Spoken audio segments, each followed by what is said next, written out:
नमस्कार दोस्तों, चुनाव आयोग ने लोकसभा चुनाव 2019 की तारीख डिक्लेयर करके चुनाव की रणभेरी बजा दी है।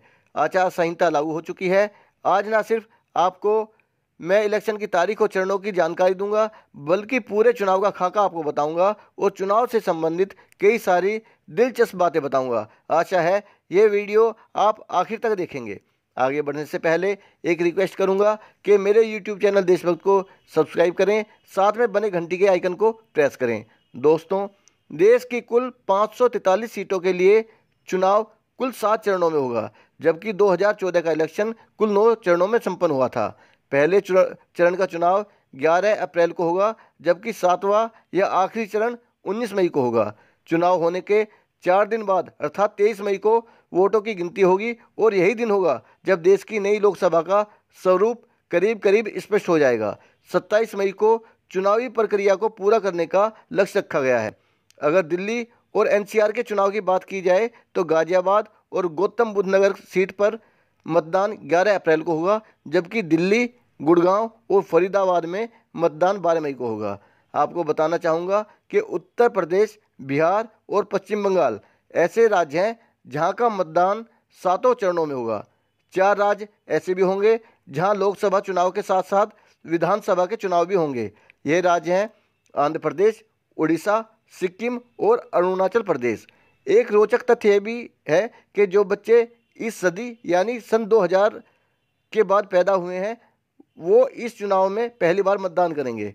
दोस्तों, इलेक्शन हो और ईवीएम मशीन का जिक्र ना हो एक तरह से इम्पॉसिबल चीज़ है। तो आपको यह बताना चाहूँगा कि मतदान केंद्र पर कैमरे की व्यवस्था होगी, वीडियो रिकॉर्डिंग होगी, ईवीएम मशीन में वीवीपैट की सुविधा होगी और आप जान पाएंगे कि आपका वोट उसी उम्मीदवार को मिला है जिसे आप वोट देना चाहते थे। वोटिंग करने के लिए आपको अपना परिचय पत्र दिखाना होगा। उसके लिए वोटर आईडी कार्ड, आधार कार्ड या ऑफिस का कार्ड जैसे 11 विकल्प दिए गए हैं, जिनमें से एक कार्ड आपके पास जरूर होना चाहिए। लोगों को मतदान के लिए लंबी लाइनों में खड़ा ना होना पड़े, इसलिए इस बार बूथों की संख्या बढ़ा दी गई है। इस बार कुल 10 लाख बूथ बनेंगे, जबकि पिछले चुनाव में 9 लाख बने थे।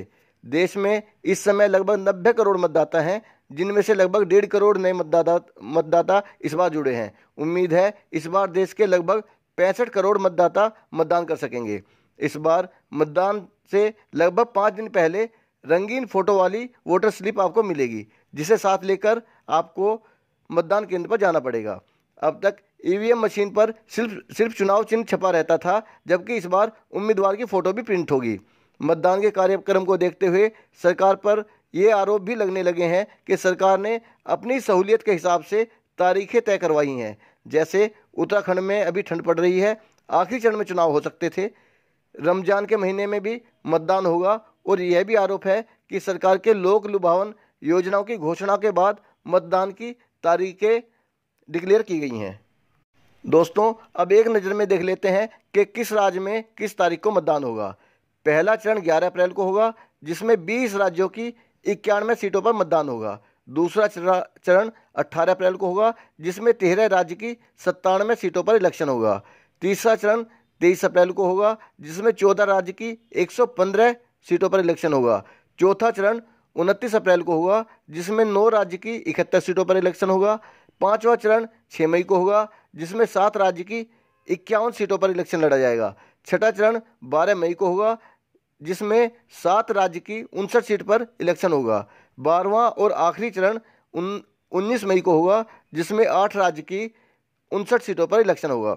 दोस्तों, यह इलेक्शन एक महायुद्ध की तरह लड़ा जाएगा, जिसमें मोदी जी अपनी लहर और अपने अस्तित्व को बचाने के लिए पूरी मेहनत करेंगे। उनके ऊपर काफ़ी प्रेशर होगा, क्योंकि 2014 के इलेक्शन में उन्होंने 60 सालों के बदले 60 महीने मांगे थे।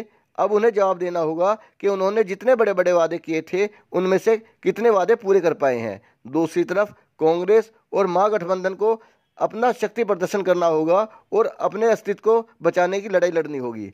राहुल गांधी को अपना मैच्योरिटी लेवल का प्रदर्शन करना होगा और प्रियंका गांधी का ज़्यादा से ज़्यादा फ़ायदा उठाना होगा। दोस्तों, इलेक्शन के ताज़ा तरीन मुद्दों पर वीडियो देखने के लिए आपसे रिक्वेस्ट है कि मेरे यूट्यूब चैनल देशभक्त को सब्सक्राइब जरूर करें। जय हिंद।